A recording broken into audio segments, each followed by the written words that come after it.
KBS 열린 토론.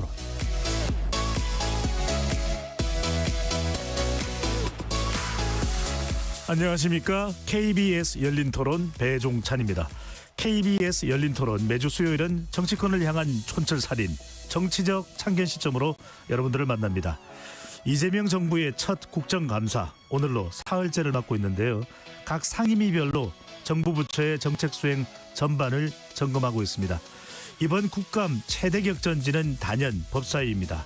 첫날 조희대 대법원장의 이석 여부를 놓고 충돌했던 여야가 오늘 대법원 현장 시찰에서 2차전을 벌였는데요. 3일차 국정감사 상황 점검해 보겠습니다. 국감 이후 정치권의 관심사는 내년 지방선거가 될 텐데요. 물밑으로는 이미 선거전이 시작된 모습입니다. 빨라진 지선 시계, 정치적 참견 시점에서 살펴보겠습니다. KBS 열린 토론 지금부터 시작합니다. 치열한 토론 속에서 더 나은 세상을 찾아갑니다. 올바른 세상을 만드는 첫걸음. 평일 저녁 7시 20분 KBS 열린 토론.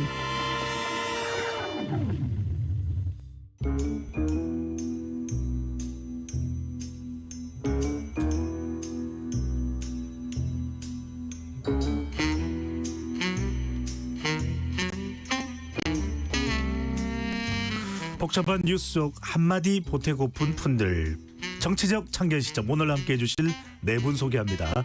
전 국민의힘 대변인이죠. 강전의 변호사 자리하셨고요. 예, 안녕하세요. 장윤미 더불어민주당 대변인 나와주셨습니다. 네, 안녕하세요. 조청래 전 여의도 연구원 부원장 자리하셨고요. 안녕하세요. 최창렬 용인대 특임교수 함께합니다. 네, 안녕하십니까. KBS 열린 토론 문자로 참여하실 분은 샵 9730으로 의견 남겨주실 수 있고요. 단문 50원, 장문은 100원의 정보 이용료가 붙습니다. KBS 1라디오의 모든 프로그램은 유튜브에서도 함께 할 수 있으니까요. 많이 들어와 주시고 구독 꾹 눌러주시고 좋아요도 많이 보내주시면 좋겠습니다. 추가 안내 말씀드립니다. 현재 청취율 조사가 진행 중입니다. 02번으로 시작되는 전화가 오면 꼭 받아주시고 KBS 열린 토론 잘 듣고 있다는 답변도 꼭 부탁드리겠습니다. 자, 앞서 말씀드렸던 대로 국정감사 이야기를 해야 될 것 같습니다. 오늘도 국정감사에서 다양한 모습이 연출되고 있습니다. 정책 현안 점검, 또 부처 업무에 대한 검증이 중요한데 여야 간의 비방, 또 서로 간의 공격이 난무한 그런 모습입니다. 전반적으로 어떻게 평가하시는지 먼저 최 교수님 같아요. 이 국정감사가 항상 이 끝날 쯤에 나온 얘기가 있어요. 국감무용론. 네. 그 얘기는 항상 아마 올해도 예외가 없을 것 같은데, 게다가 올해는 지금 뭐 탄핵 계엄 국면에서 치러지는 사실상 이런 이제 국감이기 때문에 더욱더 극단적인 대치가 예상됐는데, 아닌 게 아니라 지금 사흘밖에 안 됐는데 특히 이제 법사위를 중심으로 해가지고 거의 네. 보도의 반도 국정감사에 관련된 보도량의 반이 거의 법사위 같아요. 이제 조희대 이제 대법원장 관련 이제 5월 1일 날 그 유죄 취지에 파기환송한 것, 네. 그것과 관련된 거, 그리고 또 김현지 대통령 제1부소실장, 김현지, 그러니까 조희대, 김현지, 이진숙 전 방통위원, 과방에서 또 이진숙 전 방통위원장 얘기가 나오고 있고, 이런 인물들이 이제 주제로 떠오르면서 여기 아까 뭐 정책 현안 점검, 부처 업무에 대한 검증이라고 말씀하셨습니다만, 사실상 이 정책이라든지 예산을 어떻게 집행했는가 그런 것들에 대해서 살펴볼 시간이 없는 것 같아요. 그래서 일단 아직도 많이 남았습니다만 뭐 이런 것도 불가피하죠. 이제 조희대나 김현지나 이진숙 관련 이런 이제 여야 간의 정쟁적인 측면은 불가피합니다만, 조금씩 이제 좀 수위를 낮추고 국정감사 본연의 행정부를 감사하는 그런 자세로 국회의원들이 돌아왔으면 좋겠다. 원론적인 말씀입니다. 그런 말씀드립니다. 네. 캄보디아에서 우리 청년들이 또 죽음으로 됐고 또 이런 고통을 받고 있다는 소식까지 전해지고 있는 상황인데 국감장은 뭐가 되고 있느냐라는 비판이 쏟아지고 있습니다.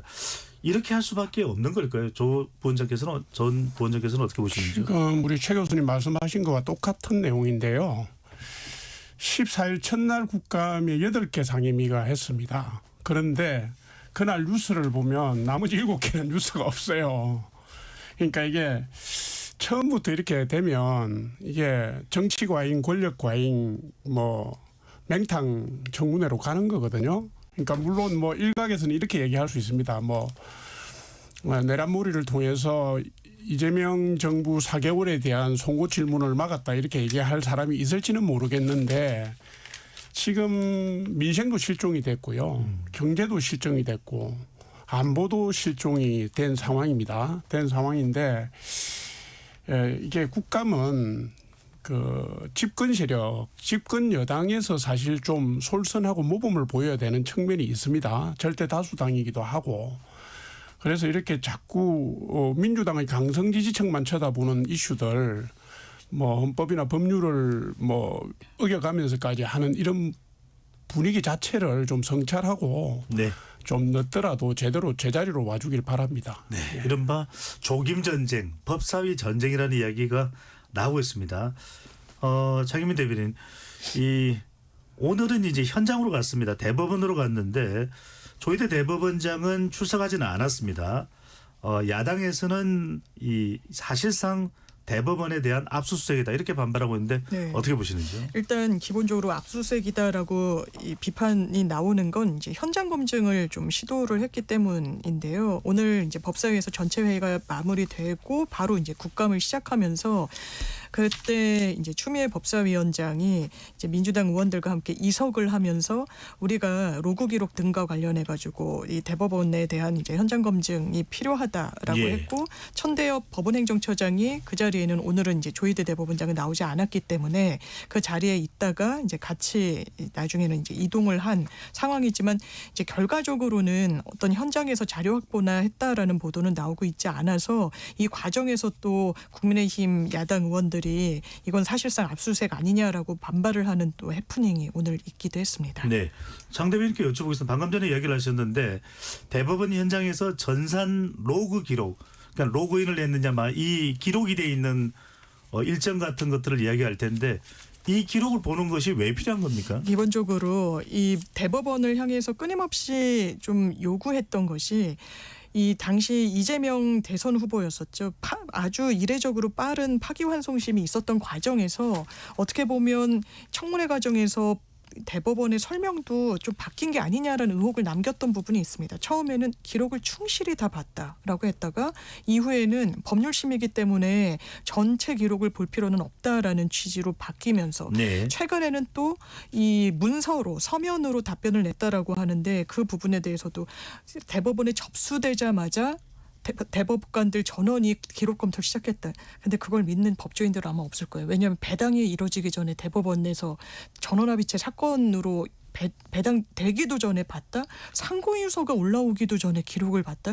이거 좀 이상한 거거든요. 그러니까 그렇다면 원래는 형사기록은 전자화돼 있지 않지만 일부 형사기록은 전자화로도 이제 재판이 진행됩니다.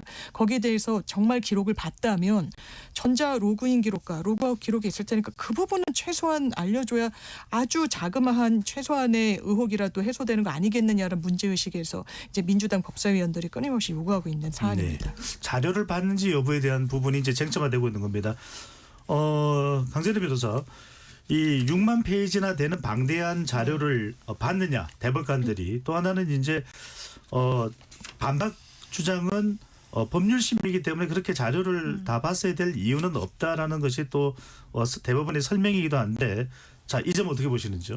그렇죠. 지금 민주당에서 로그 기록을 달라라고 하는 것은 결국에는 왜 이재명 대통령에게 유죄 취지의 파기환송을 했느냐, 그것을 문제 제기하고 싶은 거거든요. 만약에 지금 뭐 속도감 있게 결정한 것에 대해서 문제 제기하고 있습니다만 무죄로서 확정을 했다면 지금 이런 형태의 모습들은 나오지 않았을 것이라 생각을 합니다. 심리과정 비공개하는 것이 법의 규정에 있는 것이고, 그리고 국정감사에 관한 법률에 있어서도 계속 중인 재판에 관여할 목적으로 국정감사가 실행되어서는 안 된다라는 또 명시적인 규정이 있거든요. 그래서 이 규정을 가지고 조희대 대법원장이 증인으로 나가는 것이 부적절하다라고 의견서를 제출했던 거예요. 추미애 위원장이 그것을 받아들였습니다. 그래서 증인이 아니라 참고인으로 신분을 전환시켜줬어요. 그럼에도 불구하고 오늘 현장 검증을 가가지고 다시 기록을 달라고 하는 것은, 이것은 그저께 있었던 국회에서의 국감과는 좀 사뭇 다른 모습이다라고 말씀을 드리고 싶고요. 네. 또 오늘 그 한 언론사의 단독 보도를 보면은 조희대 대법원장이 국감장에는 나타나지 않았습니다만 여야 그 위원들과 오차는 같이 했다라고 합니다. 화기애애했었다라는 보도들도 나오고 있는데 결국에는 민주당에서 헌법과 법률에 위반될 수 있다는 부분들은 충분히 인정을 한 것으로 보이고 이 상황에 대한 출구 전략을 빨리 마련해야 되지 않을까라고도 생각합니다. 예. 지금 강찬희 변호사가 출구 전략 이야기했는데 최 교수님께 여쭤보겠습니다. 지금 민주당에서는 대선 개입 의혹을 지울 수가 없다. 또 국민의힘은 강력하게 반발하면서 사법권 독립을 흔들고 있다. 답이 나올 수 있는 거면 출구 전략은 뭔가요? 제가 아주 극단적으로 말씀드리면 죄송합니다. 출구 전략은 대법원장 사퇴인 것 같아요. 제가 이 무슨 말씀인가면 저도 그런 말씀을 안 드렸었는데 이 사건 접수한 게 3월 28일이에요. 이재명 대통령 공직사건 이제 공직선거법 사건 이게 3월 28일이고 검찰의 상고 이유서가 접수된 게 4월 10일입니다. 그제 유죄 취지 파기환송이 나온 게 5월 1일이고. 네. 근데 이게 좀 약간 이상한 게 대법원이 이제 그 추미애 법사위원장한테 보낸 답변서에 의하면 사건 접수 직후에 심리를 시작했다고 그랬거든요. 그럼 상고 이유서는 4월 10일 날 왔다고요. 그럼 검찰의 상고 이유서가 접수되기 전에 사건 접수가 3월 28일에 됐는데 이때부터 봤다는 게 말이 안 된다 이런 얘기예요. 그러니까 이것도 약간 좀 이상하고 그리고 난 다음에 4월 10일 날 그다음에 4월 22일 날 이제 그게 회부가 되잖아요. 전원 합의. 그리고 5월 1일 날 판결이 선고가 되는 거거든요. 네. 그러니까 이런 앞뒤가 안 맞는 게 몇 개 있어요. 그 대법원이 직접 이제 추미애 법사위원장한테 보낸 여러 가지 이제 그 답변서가 있잖아요. 지금 답변서에 의하면 이렇다는 거거든요. 그러니까 이것도 좀 검증할 필요가 있는 것이고. 그러니까 이거를 지금 무조건 재판에 관여하면 안 된다. 지금 재판에 관여하겠다는 게 아니라 어떠한 절차를 거쳐서 이렇게 앞뒤가 안 맞는 이러한 절차가 있었냐를 묻고 있는 거예요. 지금. 예. 물론 민주당의 속내는 조희대 대법원장에 대한 불만이 있는 거겠죠. 근데 그걸 지금 여기서 따질 필요는 없어요. 겉으로 드러난 명분과 논리를 보는 거니까.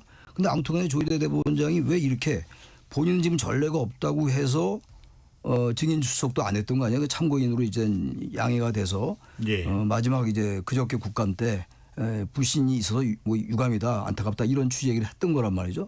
답변하지 않았단 말이에요.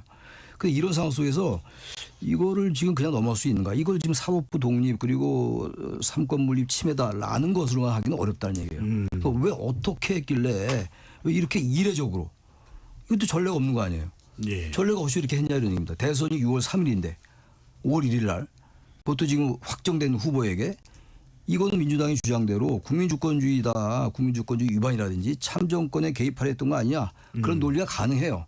근데 제가 볼 땐 이거 그대로 수그러들 것 같지 않아요. 지금 아하. 출구 전략 말씀하셨는데 아마 민주당은 출구 전략을 조희대 대법원장 사퇴로 몰고 갈 겁니다. 아마. 예. 근데 요거는 대법원에서 그 서면 답변서 내용에 요 내용도 조금 어느 정도 들어 있는데 쟁점이 명확하기 때문이었다라는 거예요. 그래서 3월 28일에 대법원으로 올라왔을 때부터 기록 검토를 시작할 수 있었다. 왜냐면은요. 이 사건 같은 경우에는 1심에서 유죄 취지로 이제 판결이 나왔고 항소심이 무죄였단 말이에요. 그러면 1심과 2심의 그 결정이 나오는 과정들에 대해서는 판결문에 이미 있는 거거든요. 그러면 그러한 경우에는 대법원에서 그 판결문들을 보면서 쟁점 같은 것들을 파악을 할 수가 있는 상황이기 때문에 그래서 가능했다라는 답변도 들어 있었습니다. 알겠습니다. 조 전 부원장께서는 어떻게 보시는지요? 최 교수께서는 출구 전략은 조희대 대법원장의 사퇴다 이렇게 말씀 주셨거든요. 아니 출구 전략은 민주당이 그냥 관행대로 하면 됩니다. 이게 뭐냐면 기관정인으로 부르려고 하다가 기관정인이 안 되니까 일반정인으로 부르겠다고 하고 일반정인으로 나와서 선서도 없이 하다 보니까 참고인으로 또 바꿔서 하고 왜 이런 짓을 합니까? 그리고 언제부터 진행 중인 재판에 정치권이 관여해서 당신이 자료를 받느냐 마느냐 당신이 뭐 때문에 이런 판단을 했느냐라는 걸 질문을 합니까? 판사들은 재판관들은 판시문으로 자기의 의사를 대변하는 것인데 사법부 그러면 정치권에 있는 분들이 사법부의 판단까지도 개입해서 해야 되는 겁니까? 그러면 앞으로 재판은 누가 하는 겁니까? 이러니까 정치권에서 인민재판이라는 얘기를 하는 거거든요. 지금 이재명 대통령의 공직선거법 위반 혐의는요. 재판이 진행 중인 상황입니다. 유죄 취지로 했지만 대법원에서 했지만 재판이 중지되어 있을 뿐이지 끝난 게 아니거든요. 진행 중인 재판에 정치권이 감나라 배나라 당신이 자료를 받니 안 받니 내가 네 기록을 봐야 되겠다. 이게 말이 됩니까? 저는 이거는 무슨 법리도 아니고요. 정치적 논리도 아니고 상식 수준에서 보면 국민들이 다 알 수 있는 내용입니다. 왜 이런 짓을 합니까? 집권 여당이. 그러니까 정상으로 돌아가면 된다. 이렇게 저는 말씀드립니다. 이게 일반적인 사건의 경우는 이제 우리 조 부원장님 말씀이 맞는데 예. 이게 지금 어떤 대선을 앞두고 불과 이제 목전에 두고 대선을 목전에 두고서 정말 전례가 없거든요. 이렇게 초고소로 할 이유가 없어요. 뭐가 그렇게 급합니까? 이미 이제 유죄로 아니 이미 후보로 확정이 된 상태에서 그럼 대체로 법원이나 검찰이 수사를 자제하고 재판을 자제합니다. 기억나시잖아요. 1997년도에 그런 일이 한번 있었어요. 네. 그때 이제 김대중 후보와 이회창 후보가 이제 막 붙었을 때 그 대선 때 그때 이제 김영삼 전 대통령과 이회창 그 당시 후보와 사이가 안 좋은 건 있었죠. 근데 아무튼 그 김대중 후보에 대한 대선 비자금 문제가 제기됐는데 그 검찰 수사가 중단됐어요. 그건 수사적인 재판은 아닙니다만 그만큼 대선을 임박한 상태에서 후보에 대한 건 자제하는 게 그야말로 관행 관례예요. 네. 또 한 대만 하는 거죠. 궁금해서 여쭤보는데 그렇다면 최 교수님 판단에는 네. 5월 1일 대법원 판결을 내릴 것이 아니라 대선일 직후에 대법원 선고를 내는 것이 타당했다 이렇게 보시는 건가요? 일단 대선 전에는 이 판단을 하지 말았어야 된다 이런 얘기예요. 네, 그러니까 대선 후에 대법원 선고를 내리는 게 타당했다 이렇게 보시는 거죠? 그렇게 보는데 이제 이건 이제 제 유추인데 네. 이게 만약에 이제 이재명 대통령이 되지 않게 하기 위한 민주당 주장처럼 그런 거라면 대선 전에 해야 되겠죠. 그러니까 이거는 이제 어쨌든 대선 전에 대선에 개입하려 했던 게 아니냐는 그런 의심이 합리적일 수 있다 이런 얘기예요. 알겠습니다. 그러니까 이건 일상적인 재판에 개입하려 하냐 이건 다르다 이런 얘기고 네. 재판의 내용이나 심리의 내용을 보자는 게 아니라 왜 이렇게 빨리 했느냐 초고속 이걸 물어보자는 거예요. 대선 이후에 했었어야 되는데 이제 한 말씀만 좀 더 드리겠습니다. 지금 그 시점으로 한번 돌아가 보자고요. 그때 대법원에서 파기환송 취지로 돌려보낼 때 그 시점에 당시에 민주당 내에서도 대선 전에 털고 가자는 분위기가 있었습니다. 대법원의 판결이 공개되기 전에 정치적으로 민주당이 다 반대한 거 아니에요. 기억을 돌려보시면 알 겁니다. 아마 자기들은 항소심에서 무죄였기 때문에 대법원에서도 무죄 취지로 나올 거라고 보고 그때는 그걸 환영하는 분위기도 있었습니다. 그런데 그걸 깨고 보니까 그게 이재명 후보한테 불리하니까 벌떼처럼 일어나서 공격한 거 아닙니까? 만약에 대법원이 파기 재판을 했다면 또 모르겠습니다. 저는. 유죄 취지로 파기환송을 한 거 아닙니까? 그러니까 그거를 다시 항소심에서 다시 해서 다시 거꾸로 올릴 수도 있는 내용이기도 하고요. 어쨌든 그 바람에 지금 대통령에 대한 재판이 예우 차원에서 중지되어 있는 거 아닙니까? 그런데 뭐가 잘못됐다고 하는지 저는 이해를 못 하겠습니다. 재판을 끌어서 문제인 거지 빨리 한 게 어떻게 문제가 되는지 저는 모르겠습니다. 네. 그래서 조 전 부원장께서는 구체적인 출구 전략이 뭐라고 생각하시는지요? 아니 출구 전략이라고 할 게 없습니다. 이게 뭐냐면 대통령실이요. 대통령 되시고 난 뒤 이재명 대통령의 관심은 뭐겠습니까? 민생이나 경제나 안보나 국정 운영을 제대로 하는 거 아니겠어요? 그런데 자꾸 민주당이 강성으로 정치 게임으로 몰고 가니까 부담스럽지 않겠습니까? 예를 들면 조희대 대법원장을 무슨 정인으로 채택을 하고 이런 행동을 안 하면 되는 겁니다. 그리고 이 14일 국감에서 결국 그런 모양이 빚어졌으면 현장으로 간이 많이 했을 때도 정상을 참작해서 가면 되는데 이게 보니까 민주당이 지금 브레이크가 없어요. 브레이크가 없다 보니까 가서 부딪히는 겁니다. 그거를 자성을 해서 내부에서 막아야 된다는 생각을 제가 하는 것이지 뭐 정치적 행위 자체를 하라 마라 소리는 할 수는 없는 거 아닙니까? 그죠? 네. 네. 자, 이건 한번 안 여쭤보고 갈 수는 없을 것 같습니다. 장인미 대변인이 보시기에 지금 민주당에서는 그 부분은 어떻게 반응을 하는지 궁금한데 물론 민주당 소속은 아닙니다. 최혁진 무소속 의원이 13일 법사위에서 조희대 대법원장을 향해서 조요토미 히데요시 이렇게 그 임진왜란을 일으킨 일본의 정치가와 비교를 했는데 이 점은 민주당 내에서 어떤 반응이 있습니까? 그러니까 민주당 수석 대변인 박수현 의원이 했듯이 적절하지 않습니다. 민주당을 지지하거나 민주당 구성원들 중에 잘했다라고 이야기하시는 분 못 봤습니다. 기본적으로 조희대 대법원장에 대해서 많은 문제의식이 있습니다. 이 부분이 그대로 왜냐하면 사실심의 마지막 단계인 항소심의 판단, 네. 대법원을 법률심이라고 하잖아요. 그러니까 증거조사를 아예 할 수가 없다란 말이에요.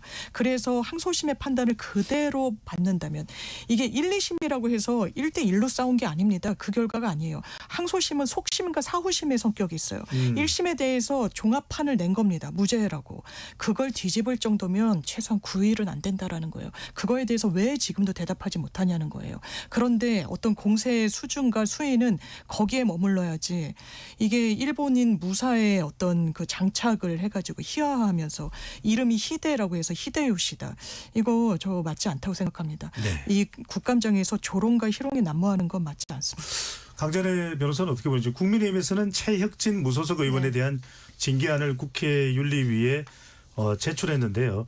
사법부수장인 조 대법원장을 조롱거리로 만든 것은 국회의원으로서의 품위를 유지하지 못한 것. 근데 국회 윤리위원회에서 어떤 이 강도 높은 그런 징계 결정이 내려질까요? 그게 아니라 국회 윤리특위 자체가 지금 그렇죠. 구성이 안 되어 있기 없으니까요. 때문에 윤리특위에 올라가 있는 의원들이 굉장히 많거든요. 그런데 이 특위 자체를 지난번에는 국민의힘과 민주당 측에서 반반하기로 했다가 그때 합의를 했었던 민주당 원내대표가 왜 비율대로 안 하냐 이걸 가지고서 또 당 내부에서 굉장히 공격을 받고 완전히 중지가 되어 있는 상황입니다.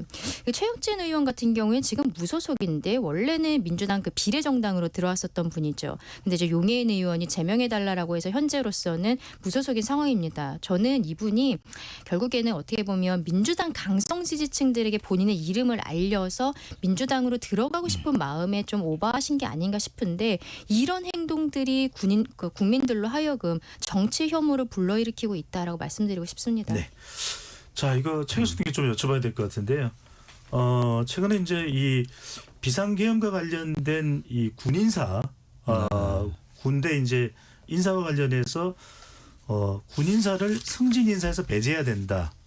이런 이제 뜻을 이재명 대통령이 밝혔는데 어느 정도의 범위가 되는 겁니까? 그러니까 비상계엄에 가담한 군인사라는 것이 어떻게 정의가 내려지게 글쎄요, 될까요? 이거 제가 군 내부의 문제라서 정확히 네. 알기는 좀 어려운데 아마 그 가담한 아주 주요 종사자를 얘기할 거예요. 아마 일상적인 사병이나 그 영관급까지 해당될 수 있겠으나 위관급까지 해당되지 않을 것 같아요. 이 군인사를 뭐 대통령이 얘기할 수 있는 정도니까 적어도 영관급 이상이겠죠. 그리고 직접적으로 가담했거나 적극적으로 그 이제 따랐던 그런 네. 장교들에게 아마 국한되지 않을 거라고 생각합니다. 왜냐하면 이 군인사도 군 내부에서 물론 대통령이 결국 최종 임명합니다만 장성급들은 그렇다 하더라도 이거 군인사에 직접 개입하는 걸로 비치는 건 바람직하지 않거든요. 그러니까 계엄에 적극 가담한 군인들에만 국한되지 않을 거라 생각합니다. 네. 자, 뭐 혹시 군인사에 대해서 조 전 부원장께서 하실 말씀 있으실까요? 아니 뭐 대체로 군 지휘부가 이재명 대통령 취임 이후에 다 교체가 되지 않았습니까? 예. 대통령께서 그런 말씀을 안 하셔도 그런 원칙들을 견지를 하면서 아마 인사를 할 것인데 구체적으로 그런 말씀을 하시는 바람에 사실상 가이드라인을 내린 것처럼 되어버렸어요. 그러니까 제가 볼 때 그 장교급 인사들은 일정한 불이익을 볼 거라고 보여집니다. 그러니까 맞지 않아요. 저는 특히 군 부대가요. 그 어쨌든 상명하복의 그 분위기 내에서 위로부터 내려오는 지시를 항명을 하지 못해서 간 분들도 있을 것이고 예. 망설인 분들도 있을 것인데 정상을 참작해서 법률적으로 사법적으로 책임을 지는 사람들 외에는 그런 좋은 글씨를 안 새기는 게 맞지 않나 이런 생각을 합니다. 안타깝게 보고 있습니다. 네. 군인사도 상당히 좀 민감한 그런 상황으로 보입니다. 이번에는 이번 국정감사에 또 전쟁으로 불리고 있는 조이대 또 한 사람이 있습니다. 김현지 제1부속실장입니다. 자, 강전의 변호사께 먼저 여쭤보겠습니다. 네. 어제 법사위 국감장에서는 이하영 전 경기도 평화부지사가 출석을 했습니다. 바로 그 옆에는 또 수사를 했던 박상정 검사의 모습이 보였는데 자, 이하영 전 부지사 관련되는 이야기에 김현지 제1부속실장 이름이 거론됐습니다. 어떤 이야기입니까? 이화영 부지사가 검찰에서 수사를 받을 때 이제 박상현 검사가 수사 검사였던 거예요. 근데 네. 이제 어제 나와서 이야기를 한 부분이 이화영 부지사가 그때 진술을 번복한 것이 있습니다.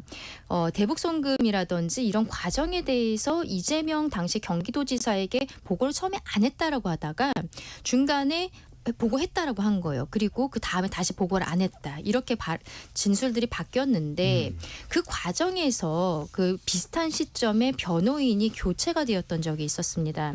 이 부분에 대해서 박상현 검사에게 이제 주진우 의원이 질의를 했고 박상현 검사가 변호인이었다가 사임을 한 설주환 변호사와 통화를 하면서 들은 이야기를 한 거예요. 예. 설 변호사가 이제 본인이 자백을 하는 과정에서 같이 있었던 변호사인데 이러한 부분들에 대해서 김현지 당시 국회의원 보좌관 이재명 대통령실에 국회의원실에 있었던 거죠. 보좌관이랑 통화를 하면서 검찰의 회유 이런 거를 같이 한 것이 맞느냐 이런 식의 추궁을 들었고 그러한 이야기를 들으면서 변호인직을 스스로 사임하게 되었다. 이런 얘기를 했던 거죠. 그러면 이 김현지 실장이 지금 국감에 나오지 않겠다라고 이야기를 하고 있는데 법사위에서도 김현지 실장을 불러서 이렇게 진술을 번복하는 과정에 있어서 관여한 것이 아닌지 이게 형사적으로 증거인멸이라든지 이런 죄책에도 들어갈 수 있다라고 지금 주진우 의원은 이야기하고 있는 것입니다. 네.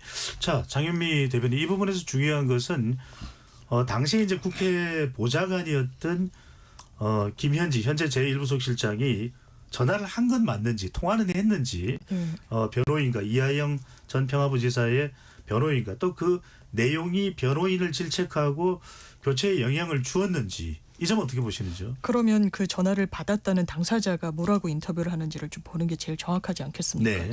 그 당시에 보좌관이었죠. 이재명 의원의 보좌관이었고 본인이 이제 위에서 일하는 의원의 재판과 관련해서 관련된 변호사한테 전화하는 것 자체가 부적절하다고 볼 수는 없고요. 아마 야당의 문제의식은 왜 질책까지 해서 사익에 이르게 하느냐, 어떤 위치에 있길래 그러느냐인 것 같은데 거기에 대해서 설주한 변호사는 이게 이화영 의원도 전 부지사도 계속해서 이야기합니다만 큰 신뢰관계로 선임이 된 게 아니라는 거예요. 본인이 조사를 받을 때 입회할 변호사가 있는데 그 당시에 구하지를 못해서 외부에서 아마 이제 배우자가 선임을 하는데 관여했던 것 같습니다. 그래서 설주한 변호사를 선임을 하게 됐고 그렇지만 이제 검찰 쪽의 입장을 본인에게 계속해서 전달을 하길래 신뢰관계가 없어서 이 부분에 대해서는 더 이상 유지하지 못했다. 설주한 변호사 말은 내가 이런 상황 때문에 이미 2023년 5월 달에는 나 그만두려고 했다. 그 이후에 한 달 뒤쯤에 실제로 김현지 당시 그 참모로부터 전화가 왔는데 본인의 사이에 결단을 내리는데 그 전화가 어떤 그 요인이 됐다라는 취지는 아니라고 설명을 하고 있습니다. 잠깐만요. 제가 질문드린 것은 전화 통화를 한 것은 맞는지라고 여쭤봤는데 한 건 맞다라는 것이죠. 맞다라고 인정하고 그리고 있습니다.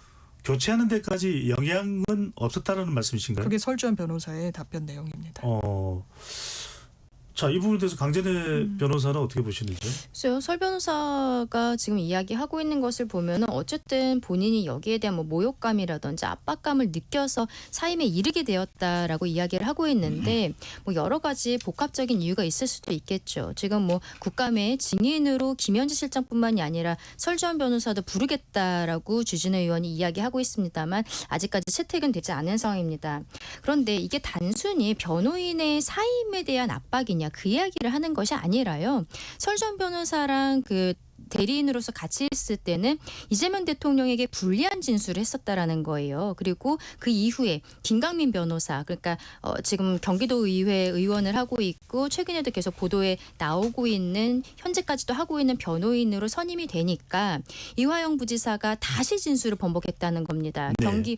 경기도지사에게 그때 보고하지 않았었다라는 형태로 그러니까 이런 형태의 진술들을 만들어간 것이 김현지 당시 보좌관이 아니냐 그 부분에 대해서 문제제기하고 있는 것입니다. 최 교수님 어떻게 보시는지 대북 송금 재판에 있어서의 김현지 당시 보좌관 현재 부속실장의 역할론 어떻게 보시는지? 역할이라는 게 지금 이제 사임을 하라고 압박했던 건 전혀 아닌 거고 지금 주진우 의원의 말은 이런 겁니다.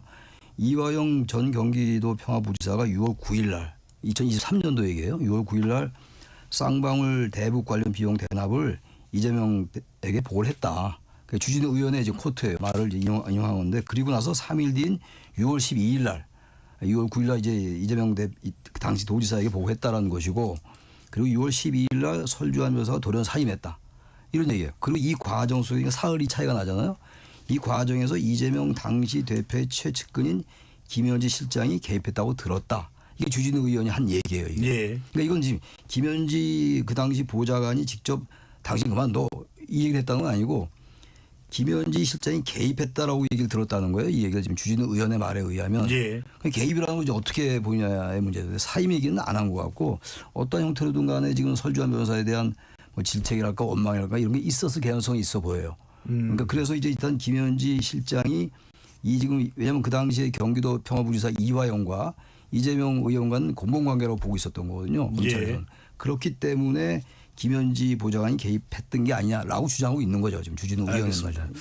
아니 근데 조 전 부원장께 여쭤보고 싶은 게 만약에 주진우 의원의 이 주장이 사실과 다르다면 설주한 변호사가 그건 사실이 아니라고요라고 반박을 해야 될 텐데 그 점은 어떻게 보시는지요?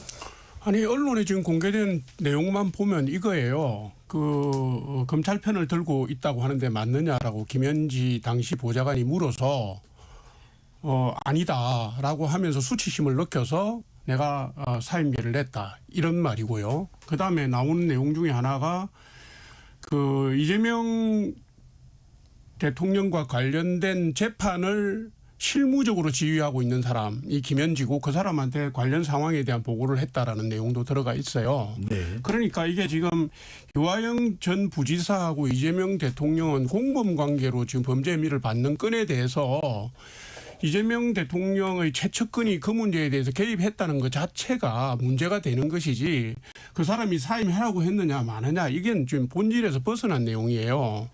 그리고 실질적으로 당신이 그 검찰 편을 들어서 그 작업을 했느냐는 내용의 핵심은 뭐냐면 이재명 지사에게 보고한 적이 있다고 한 진술이 당신이 시켜서 한 거냐 이걸 물은 거 아니에요. 그래서 설주한 변호사는 그런 적이 없다는 얘기를 한 거고요.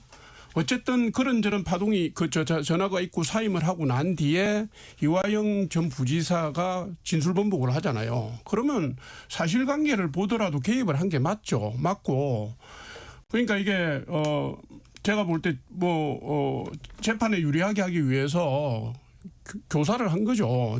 뭐 저는 정거인멸까지 가는지는 몰라도 그럴 수 있는 법적인 위반 혐의가 있다고 저는 봅니다. 알겠습니다. 장 변호사님, 네. 장 대변인, 네. 네, 뭐 그 법적인 위반의 소지는 너무 좀 말하기는 섣부르다고 저는 생각하고요.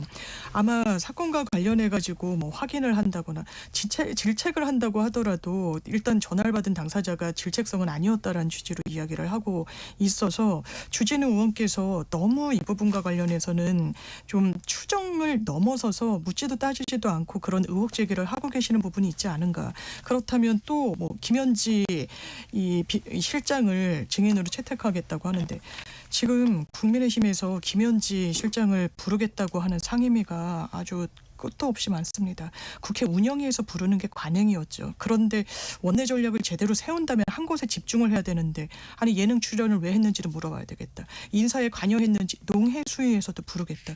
이게 국민들 눈높이에 맞습니까? 이거는 정쟁을 위한 국감을 하겠다는 사실상의 천명인 부분이 있어서 이 정치 공세로 너무 이 김현지 실장을 두고 번져나가게 하는 건 국민의힘에도 역풍으로 작용할 것 같습니다. 네.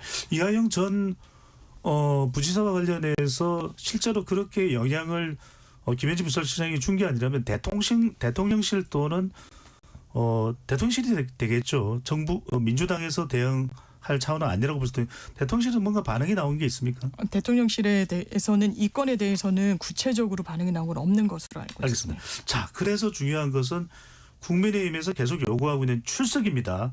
자, 최 교수님, 김현지 제1부속실장의 출석 어떻게 보시는지요? 저는 안 할 것 같아요. 예측입니다. 예측인데. 예.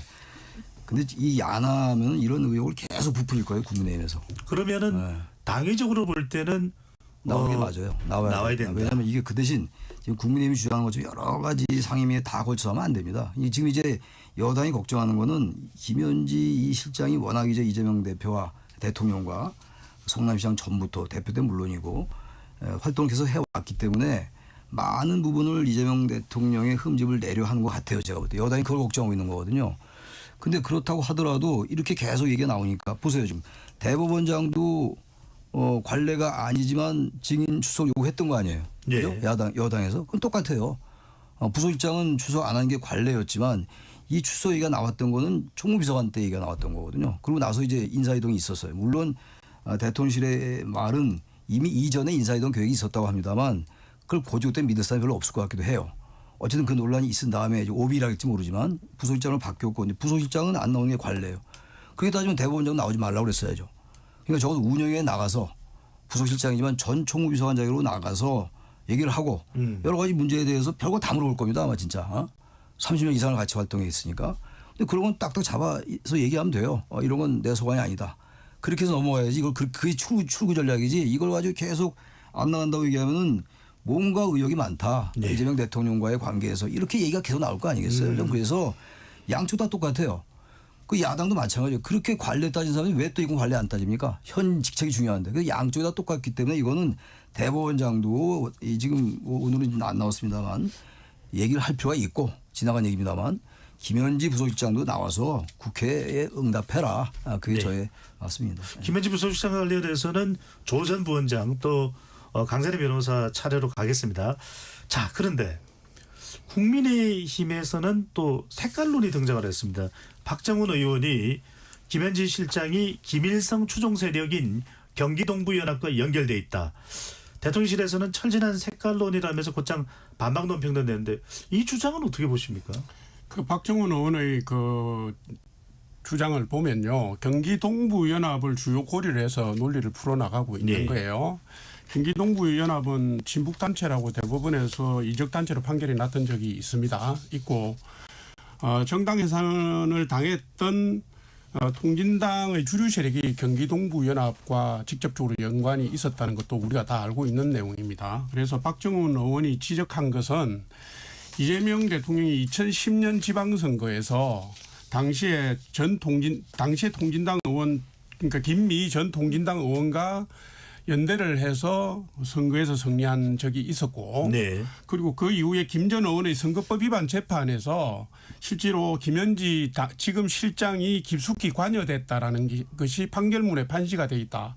이 사실을 적시를 한 겁니다. 그러니까 이렇게 볼 때 김현지 실장은 비교적 오래 전부터 경기동부연합과 내부적인 관계를 맺고 있었으니 지금이라도 이 부분에 대한 사실관계를 밝혀라 이 얘기고요.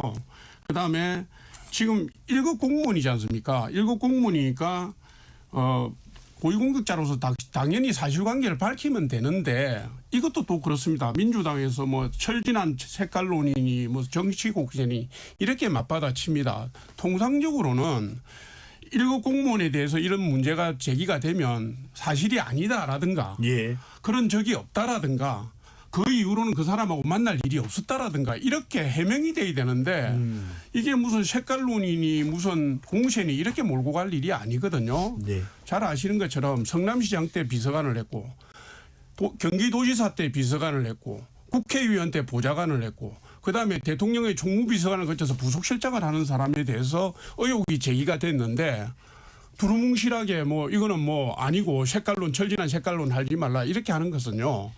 제가 볼 때 국민에 대한 도리가 아니라고 봅니다. 알겠습니다. 사실관계를 명확하게 밝히면 될 일이다. 황철희 변호사는 어떻게 보는지 취지는 이해한다 하더라도 또 이 주장에는 김일성이라는 이름이 등장하거든요.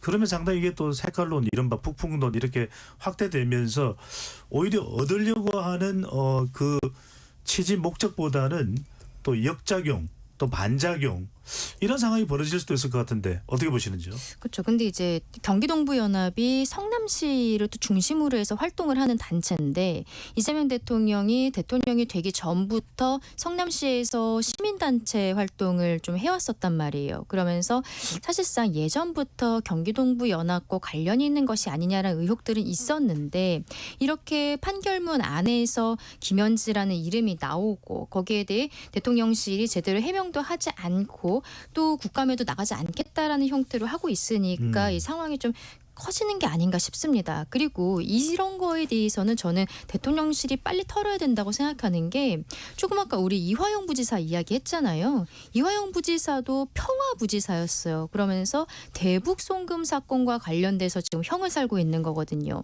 그러면은 지금 이재명 대통령이 북한과 어느 정도의 관련성이 있는 것인가에 대해서 국민들께서 생각을 하지 않으시려고 해도 자꾸 생각이 나는 이슈가 되는 겁니다. 네. 그래서 저도 박정훈 의원이 어떤 스모킹건까지 갖고 있지는 못한 것으로 보이지만 문제 제기를 하는 것은 국민들께서도 궁금해하실 부분이라고 생각을 하거든요. 다시 말씀드리지만 김현지 실장이 이번에 국감에 출석을 해서 털 것은 빨리 털고 가는 것이 더 낫겠다라고 알겠습니다. 생각합니다. 최 교수님은 김 부속실장을 이 경기동부연합 또 김일성 추적 세력과 연결하는 이 주장에 대해서는 어떻게 보시는지요? 이건 저는 철지나 색깔로 뭐 이런 단어까지는 안 쓰겠는데 이건 적절치 않아요. 지금 이게 언제 때 일입니까? 그리고 지금 만약에 김현지 실장이 이재명 대통령의 부속실장이 아니면 문제 제기 안 했을 거 아니에요. 이것도 어떻게든 김현지 실장 걸 전부 이제 훑어가지고 대통령과 연결시켜서 흠집을 내려 한다는 그 여당의 걱정이 지금 하나씩 나오는 거예요. 예. 그렇기 때문에 우리 강전희 대변인 말씀처럼 빨리 털어버려야 돼요. 이거 안 나오잖아요. 추석 안 하면 지금 야당이 별로 무기가 별로 없어요. 지금 조희대 대법원장에 대한 공격은 여당이 하고 있는 것이고 김현지 실장이 지금 이 야당에게는 큰 이제 무기로 등장한 거예요. 지금 흠집을 내 큰 고리로 말이죠. 대통령의 흠집을 내려는 그걸 여당이 알기 때문에 방어하는 거 아니겠어요? 지금 그렇다면은 부소실장이 관례대로 안 나오는 거지만 제가 아까 말씀드렸으나 전 총무비서관 자격으로 나오겠다. 당당하게 나가겠다 해서 그 대신 운영위만 나가는 거죠. 대통령실에 지금 있으니까 다른 데 나갈 이유가 없고 그런 버티면 되는 거. 버틴다기보다도 그건 명분이 있는 거니까 명분 있게 행동하고 이런 것도 가서 그때 상황을 얘기하고 본인이 운영위에서 물어볼 거 아닙니까 이것도. 얘기를 하고 그러나 상황이 지금 그렇지 않다라고 얘기하고 이렇게 해서 털어버려야지 그래야지 정권의 부담을 덜는다고요. 네. 이 야당에게 계속 빌미를 줄 수 있다 이거는. 그래서 이거 전 대통령실을 위해서나 김현지 실장 본인을 위해서라도 운영이 나와서 당당하고 그렇게 얘기를 하는 게 떳떳하게 그리고 뭐 문제가 있었다 만약 느끼는 게 있다면 그 사과도 하고 예. 그럼 국민들이 뭐라고 그랬어요. 거기서 계속 야당이 문제 제기하면 그때 야당에게 역풍이 불겠죠. 알겠습니다. 장 대변인 말씀까지 듣겠습니다. 네. 대통령실에서 입장이 나왔어요. 의혹 제기도 정성이 필요한데 정성조차 없는 것 같아요. 이 판결문을 보면 경기 동부연합이랑 모종의 관계가 있고 이런 게 아닙니다. 성남 의료원을 그 당시에 성남 시민단체들이 건립을 원하는데 반대에 부딪히니까 농성하고 항의하다가 기소가 됐던 건이에요. 그래서 김현지 실장이 경기 동부연합 관계자를 그냥 안다라는 한 줄로 뭐다 색깔론이다 이거 어떻게 할 거냐 이 모종의 친북단체와 어떤 관계냐 이재명은 답해라까지 이야기하는 게 그게 색깔론이 아니면 뭡니까 이게 21세기 국민 정서에 국민 눈높이에 우리 대한민국 국민 수준에 맞는 의혹제기라고 생각하시는지 좀 대묻고 근데 이 싶습니다. 박종훈 의원이 지금 말이 묘하잖아요. 지금 김일성 추종 세력 이걸 일부러 넣었어요. 네. 그 국민들에게 지금 이재명 대통령 그리고 김현지 실장 이거 북한의 지금 김정은의 할아버지 김일성을 연관시키려는 의도가 보여요. 전 그렇게 느껴지거든요. 정말로 이거는 저기 시대착오적이에요. 뭐죠? 뭐 처지나 색깔로 인하면 단어가 워낙 진부하니까 저는 안 쓰겠고 이 말에 동의할 수밖에 없어요. 저는. 네. 네. 조 전 부원장 말씀까지 듣겠습니다. 제가 똑같이 얘기를 합니다. 1급 공무원이에요. 저도 청와대 5년이나 있었지만 대개는 그 사람의 프로필이나 그 사람의 행적에 대해서 질문이 나오면은 적극적으로 방어를 하는 게 인지상정입니다. 그죠? 그러니까 나는 경기동부연합과 관련이 없다라든가 그 당시는 개인적인 인연으로 뭐 얽힌 적은 있었지만은 그 단체하고 상관이 없다라든가 이렇게 가야죠. 그리고 이게 이렇습니다. 지금 운영위에 출석하는 것도 그래요. 1급 비서관들 공무원들은 배석자입니다. 그죠? 만약에 의원들이 김현지 실장에 대해서 공격을 하더라도 비서실장이 막으면 되고 수석들이 막으면 되는 내용이지 왜 이렇게 꼭꼭 숨으라 해가지고 의혹을 자초를 합니까? 이건 제가 볼 때 거의 자해성 극이거든요. 물론 김일성 어쩌고 한 게 지나쳤다고 주장하실 수는 있는데 제가 볼 때는 사실관계를 적시해서 그에 대한 질문을 했으니 사실관계를 들어서 방어를 하면 되는 일 아닌가 이렇게 봅니다. 경기동부연합과 연결돼 있지 않다는 걸 얘기했다는 거 아니에요 지금? 대통령실에서는 입장을 얘기했다는 거예요. 지금 얘기했던 거를 밝힌 거라서 박종훈 의원이 이거 전 너무 앞서간 거라고 봐요. 별로 의미가 없을 겁니다 아마 이거. 예. 강전의 변호사까지 듣겠습니다. 근데 이제 김현지 실장 같은 경우에는 또 본인이 그 성남의제 20일 시민사회단체에 있을 때 거기 홈페이지에 스스로 올린 글을 보면은 어떤 사이버 대학 비슷한 거를 다닌 게 있어요. 그런데 그 교육 기관도 설립자가 이제 간첩죄 이런 전과를 가지고 있는 사람이고 이런 것들이 또 이미 보도가 됐었거든요. 네, 메트로폴리탄 유니버시티를 네, 맞습니다. 맞습니다. 건가요? 네. 그래서 그런 상황들이 얽혀 있기 때문에 박정훈 의원이 또 이 이야기를 하는 것이 아닌가 싶은데 이게 만약에 총무비서관일 때 그냥 나오겠다라고 했으면 이런 형태로 계속적인 질의들이 나오지 않을 것 같아요. 근데 나오지 않겠다라고 하니까 저희 국민의힘 쪽으로 여러 가지의 제보들이 들어오고 있는 것이고 여기에 대해서는 대통령실에서 정리를 해주면 되는 것이다라고 말씀드립니다. 알겠습니다. 잠시 참여 안내 로고 듣고 KBS 열린 토론 2부로 돌아오겠습니다.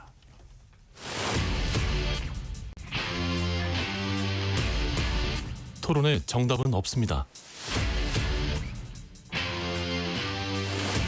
토론이 세상을 바꿀 수도 없습니다. 하지만 질문은 새로운 세상을 만들 수 있습니다. 질문으로 올바른 세상을 만드는 첫걸음 KBS 열린 토론.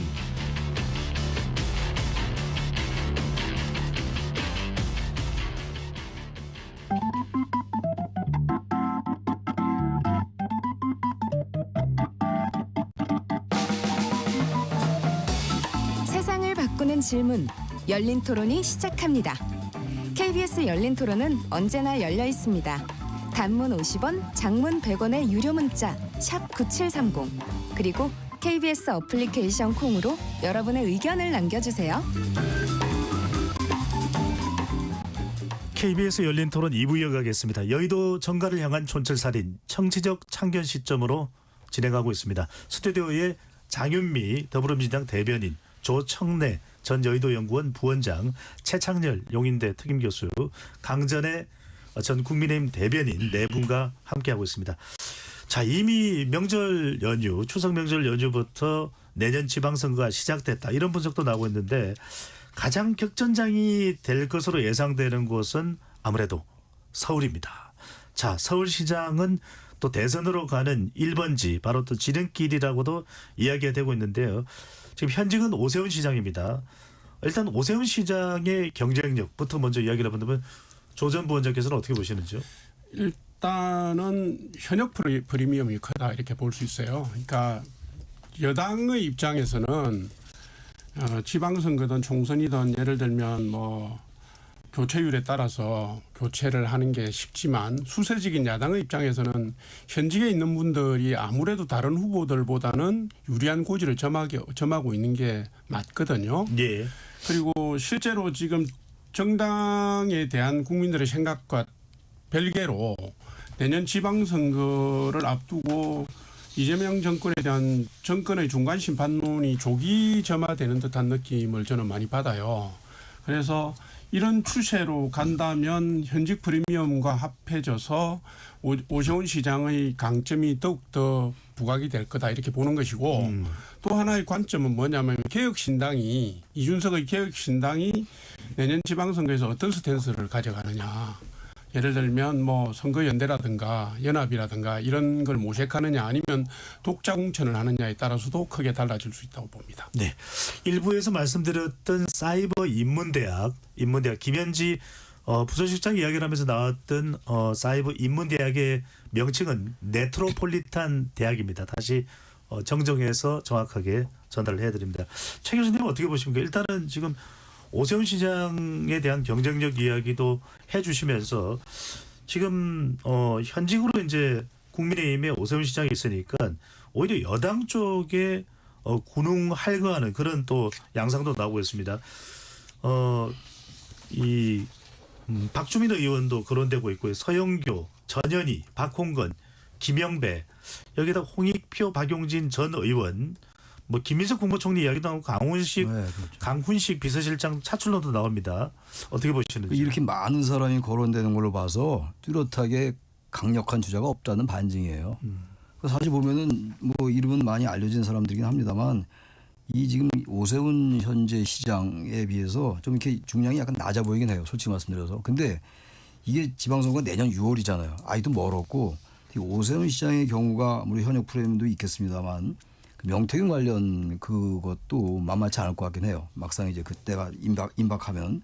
그래서 지금은 전혀 알기 어렵다. 지금 현재 오세훈 시장의 인지도가 뭐 압도적이죠. 이런 분들에 비해서. 그렇기 때문에 유리해 보이긴 합니다만 그동안 이제 뭐 경제도 있고 안보도 있고 여러 가지가 있겠습니다만 기본적으로 이 내란 사건 이게 이제 어떻게 결말이 되느냐 이런 쪽으로 이제 크게 좌우될 것 같고 그 여당에서도 너무 과도하게 강성 이미지를 보이는 건 좋지 않을 것 같아요. 서울이란 지역의 특성상 서울시장 얘기니까 지금 그래서 뭔가 지금 이제 아까 뭐 조희대 대법원장 얘기도 하고 김현지 부소실장 얘기도 했습니다만 현재로 봐서는 전 오세훈 시장이 우세할 것 같은데 당장 현 시점에서 현 단계에서 현역 프리미엄 효과를 말씀하신 거예요? 인지도가 있고 그러니까 그럼에도 불구하고 많은 시간이 남았고 오세훈 시장도 약점이 있고 그렇기 때문에 이 절대로 지금 현재로서는 미래로 올 때 전망할 때 오세훈 시장이 유리하다고는 할 수 없다 그렇게 말씀드립니다. 네. 강전의 변호사는 어떻게 보시는지요? 지금 오세훈 시장이 현직이긴 합니다만 뭐또 정치적 공세도 받고 있습니다. 명태균 게이트 연루 의혹이 재점화될 수 있다라고 하는 또 전망도 나오고 있고 또 최근에는 조국 혁신당 비대위원장의 강남시장 또 견제도 나오고 있는 그런 상황인데 어떻게 보시는지요? 일단은 명태균 게이트와 관련해서 최근에 민주당에서 자꾸 특검 수사해야 된다라는 군부를 지피고 있습니다. 마치 하명 수사를 하듯이 이런 형태를 보이는 거는 조금 아까 이제 최 교수님도 잠깐 언급을 해주셨습니다. 저는 마이너스라고 생각을 해요. 그거는 민주당에서 오세훈을 오히려 두려워하고 있다라는 인식을 국민들께 심어줄 수가 있는 거거든요. 만약에 명확한 어떠한 물증 같은 것들이 나왔다면 특검이라든지 그리고 원래 검찰에서 수사를 했었잖아요. 검찰이 수사를 안 했을 이유가 없는 것이죠. 이미 왜냐하면 뭐 자택이라든지 사무실에 대한 관사였죠. 관사와 그 사무실에 대한 압수수색 같은 것들도 이미 이루어진 바가 있거든요. 그런데 그 이후에 지금 좀 조용한 상황입니다. 여기에 대해서 뭐 특히 특검에 대해서 민주당이 이래라 저래라 하는 듯한 모습들은 국민들께 저는 전혀 도움이 되지 않을 것이라고 생각을 하고 조국 대표가 요즘에 좀 여러 가지로 정치적인 발언들을 하고 있습니다. 그런데 지난번에 당내 성비위 사건이라든지 이런 것들 때문에 처음에 출소했을 때는 뭐 된장찌개 하나 먹은 걸로도 온 나라가 막 들썩들썩할 정도였는데 네. 지금은 파괴력이 약간 떨어진 것이 아닌가 싶어요. 근데 조국 대표가 이제 비대위원장이죠. 조국 비대위원장이 지금 오세훈 시장에 대한 문제 제기를 하는 모습을 보이는 거는 나왔을 때 왜 서울시장이냐 부산시장이냐 혹은 총선 그 보궐선거로 들어갔냐 이런 이야기를 했을 때 서울시장 선거 나가고 싶은 마음이 있는 것이 아닌가 이런 모습이 보이지만 조국 혁신당 같은 경우에는 당내 상황을 정리하는 것이 먼저가 아닌가라고도 생각합니다. 네. 당내 상황을 정리하는 것이 조국 혁신당 비대위원장이 우선해야 될 일이다라는 강 변호사 설명이 있긴 했지만 장유미 대변인은 어떻게 보십니까? 최근에 민주당 내에서 물론 뭐 지방선거까지는 시간이 많이 남아 있지만 뚜렷한 서울시장 당선 가능성이 높은 후보가 가셔야 되지 않자 조국 비대위원장이 서울 선거전에 뛰어드는 것 아니냐 이런 예상과 전망도 나옵니다. 그러면 조국 혁신당 타이틀로 나갈 겁니다. 아마 민주당에서 이런 주요 서울시장 후보를 제휴를 하기는 어려울 단일 후보가 될 가능성은 없다. 저는 낮을 거라고 생각이 들고 그리고 뭐 여러 오세훈 시장이 녹록한 경쟁 상대가 아닙니다. 이미 5선 고지를 넘나들면서 일단 본인이 털을 잡아가지고 시장이 직업이다라는 이야기가 나올 정도로 각인된 부분이 있는 거예요. 그걸 뛰어넘을 후보로 또 민주당에서 조국 전 대표를 선택하는 그런 결과로 가기는 상당히 어려울 것 같고 또 뭐 명태균 게이트 있다라고 합니다만 아마 이게 김건희 특검에서 수사하기 어려울 겁니다. 김건희 예. 특검은 김건희 씨와 관련된 이 수사를 할 수 있거든요. 지금 명태균 게이트가 하는 건 김건희 씨가 공짜로 여론조사를 받아봤다라는 이유 때문이에요. 거기에 오세훈 시장을 덮어서 수사하기 어렵고 이 부분이 그러면 수사가 가시화됐을 때 민주당에 완전히 유리할 거다. 이렇게만도 전망할 수는 없는 겁니다. 반편향이 있을 수 있어서 그냥 수사는 수사대로 가야 됩니다. 검찰 수사의 어떤 속도가 지금 나지 않는 것으로 보이고 있어서 좀 조속한 수사를 촉구하는 부분이 있는데 수사는 수사대로 하고 경쟁력이 있는 후보를 내일 책무가 집권 여당으로서는 있는 것이라고 생각됩니다. 네. 수사와 지방선거의 영향을 엮는 것은 무리한 일이다라는 말씀 주셨습니다. 자, 어떻습니까? 조 전 부원장 보시기에는 여의도 연구원 또 부원장을 역임하셨으니까요. 오세훈 시장 서울은 오세훈 시장 철옹성으로 봐야 됩니까? 아니면 일각에서는 또 나경원 의원도 만만치 않을 것이다. 당내 경선에서는 더 경쟁력이 있을 것이다. 안철수 의원도 얼마든지 나도 출마할 수 있는 거 아니냐 뭐 이런 이야기도 나옵니다. 그러니까 아까 제가 말씀드렸다시피 현역 프리미엄이 강하게 작용을 할 수 있고요. 또 한 가지는 민주당에서 흔들면 흔들수록 입지를 키워주고 기반을 넓혀주는 작용을 할 수도 있다. 이 점을 말씀드리고, 그리고 국민의힘 후보 중에서는 오세훈 시장이 조금 중도 성향을 가진 분이에요. 그런데 지금 민주당은 어떻습니까? 예를 들어서 지난번 총선에 비명 행사하는 바람에 지금 많은 후보들이 아주 강성 후보들이 서울시를 노려보고 있고, 아마 그동안에 민주당이 당헌 당규 개정을 통해서 권리당원이라든가 강성 지지층의 입김을 계속 키워왔잖아요. 민주당에서 만약 서울시장 후보 경선을 한다면 비명계나 찐명계가 아닌 사람이 될 가능성은 거의 없어 보이거든요. 예. 그러면 민주당 후보가 상당히 강성의 인물이 나올 가능성도 있기 때문에 제가 볼 때는 오세훈 시장의 중도 입지, 중도 성향도 장점으로 작용할 수 있다고 봅니다. 보고 네. 지금 국민의힘 내부에서 뭐 뜻을 가진 분들이 계시겠지만 아마도 민주당이 계속 흔들어대는 후보가 있는데 거기 끼어서 자기가 하겠다고 하기가 쉽지는 않지 않겠느냐라고 저는 예측을 합니다. 알겠습니다. 자, 이번에는 유권자가 가장 많은 경기도로 갑니다. 최 교수님, 경기도입니다. 자, 현역 민주당의 김동연 지사가 있습니다. 그런데 김동연 지사가 상당히 불안해하고 있을까요? 상당한 민주당의 거물 유력 정치인들이 또 등장을 하고 있습니다. 그 전면에 나선 지금 인물이 지금 부각된 인물이죠. 바로 추미애 법사위원장입니다. 경기 찍고 대권 이야기가 나오는데 여기에 또 경기도의 지역구를 두고 있는 김병주 의원, 박정호 의원, 또 그 외에 뭐 다른 의원들도 막 거론이 되고 있습니다. 이 경기지사 내년 전망은 어떻게 보시는지요? 박정 의원이나 김병주 의원은 뭐 김동연 지사에게 당하기 어려울 거예요. 아마 김동연 지사가 지금 대권 관련해 가지고는 존재감이 그렇게 압도적이지 않지만 크지 않지만 경기도에서는 김동연 지사의 인기가 상당히 있는 걸로 알고 있어요. 물론 반론도 있긴 있어요. 반론도 있는데 근데 추미애 이제 현재 국회의원 추미애 법사위원장이 이 하남이 이제 지역구니까 경기도지사 이제 노리고 있다는 거 아닙니까? 그야말로 이제 당내 경선에서 어떻게 할 거냐가 문제예요. 근데 제가 제일 우려하는 게 여도 그렇고 야도 그렇고 강성 당원들이 이제 압도적인 규정력을 행사하는 것. 예. 이게 본선에 가면은 다를 수 있는 거거든요. 서울과 경기도는 물론 서울에 비해서는 좀 중도적인 성향이 덜한 편이긴 한데, 근데 그럼에도 불구하고 경기, 서울 일단 수도권은 중도 성향이 좀 유리해요. 중도 개혁적인 성향이 보수래도 말이죠. 근데 뭐 김동연 지사는 진보지만 중도적인 성향이 또 강한 분이에요. 김동연 지사. 아까 오세훈 시장도 그랬습니다만, 그러니까 오세훈, 김동연 두 사람이 다 보수 진보에 버티고 있지만 둘 다 중도에 수렴한 이런 정치인들이기 때문에 만만치 않을 거예요. 특히 이제 추미애 의원이 너무 강성을 비치는 거 이게 아마 당내 경선에서 유리할지 모르겠으나 본선 가면 될지 모르겠어요. 그런데 아직 추미애 의원이 아직 결정이 안 됐는데 본선 얘기하는 건 좀 그렇고 예. 아무튼 추미애 의원이 당내 경선에서 좀 유리할 수 있을 것 같긴 해요. 근데 문제는 이제 이 여야 할 것 없이 강성 당원에 의해서 너무 좌지우지되는 거 이 경선 룰 좀 고쳐야 될 것 같아요. 그래야 우리 정치가 좀 양극화해서 좀 벗어나지 않겠어요? 너무 양당이 너무 이 강성 당원들에서 좌지우지되는 건 바람직하지 않다라고 생각합니다. 네. 강전의 변호사는 어떻게 보시는지 지금 경기도 같은 경우에는 네. 지난 2022년 경기지사 선거인가요? 나섰던 김은혜 의원도 있고요. 또 유승민 전 의원도 당시 이제 김은혜 의원과 당내 경선 네. 경쟁을 하기도 했던 것으로 기억이 되는데 또 가능성이 거론되고 있고 아까 서울시장 출마설이 도는 안철수 의원의 경우에는 지역구는 또 성남 분당이라 네. 또 경기지사 물망에 오르고 있습니다. 이런 사람 후보군 외에 전혀 생각하지 못한 후보자가 거론될 수도 있나요? 나올 수도 있나요? 조금 쉽진 않을 거라고 생각합니다. 왜냐하면 지방선거가 내년 6월인데 지금 특검에서 기소한 사건들뿐만 아니라 윤석열 전 대통령이 내년 1월까지 만약에 1심 선고가 나지 않으면 석방이 될 수 있기 때문에 지금 재판부가 12월 정도에는 결심을 하겠다라고 이야기를 하고 있거든요. 그러면 적어도 내년 초 안에는 1심 선고가 나올 것으로 예상이 되는 부분들이 있습니다. 그리고 나경원 의원도 아까 뭐 서울시장 이야기가 잠깐 나왔습니다만 패스트트랙 사건이 11월에 선고를 할 거예요.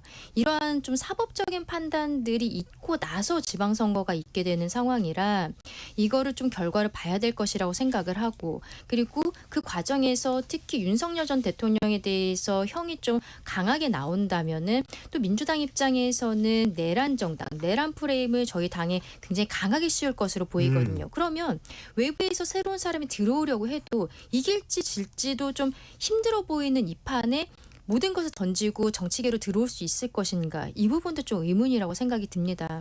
그래서 지금 저희 당 입장에서는 뭐 서울시장은 오세훈 시장이 그래도 계시지만 경기도지사 이야기는 현역 의원이 지금 김은혜 의원도 지난번 나왔지만 지금 말씀 안 하고 계시잖아요. 예. 이런 것들이 그런 사법 리스크들이 있기 때문이 아닌가 싶습니다. 네.